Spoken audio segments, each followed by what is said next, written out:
وعلیکم السلام ورحمۃ اللہ وبرکاتہ۔ محترم بھائی، آپ کا سوال ہے کہ باپ کے نام پر کوئی جائیداد نہیں، ٹھیک ہے، بیٹے نے یعنی کوئی زمین وغیرہ خریدی یا کوئی گھر خریدا، پھر اس نے وہ خریدنے کے بعد اپنے باپ کے نام لگوا دیا، ٹھیک ہو گیا۔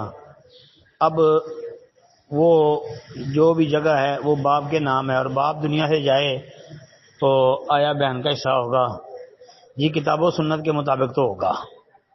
قرآن و سنت میں دیکھا جائے تو باپ جب دنیا سے جاتا ہے اور جو وہ مال چھوڑ کے جاتا ہے، یعنی جو ترکہ اس نے چھوڑا ہوتا ہے، اس کو وارثوں میں تقسیم کیا جاتا ہے شریعت کے مطابق۔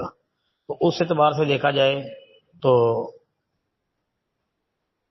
پھر تو ساری اولاد کو ہی ملے گا، چاہے وہ ایک بیٹے کی پراپرٹی تھی اس نے باپ کے نام کر دی، اب باپ دنیا سے چلا گیا تو پھر تو بہن کو اسی طرح ملے گا جس طرح شریعت دیتی ہے، للذکر مثل حظ الانثیین کے تحت، یعنی جو بیٹے اور بیٹیاں ہوتی ہیں نا جی۔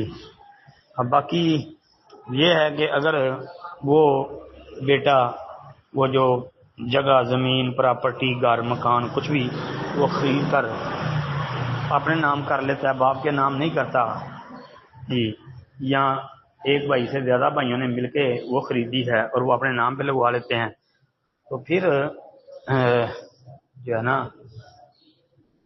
اس میں سے جب ان کی زندگی کے بعد تقسیم ہوگا پھر اس حساب سے تقسیم ہوگا۔ اب چونکہ باپ کا نام ہے تو باپ کا وہ ترکہ ہے وہ تو شریعت کے مطابق ہی تقسیم ہوگا جی۔ السلام علیکم ورحمۃ اللہ۔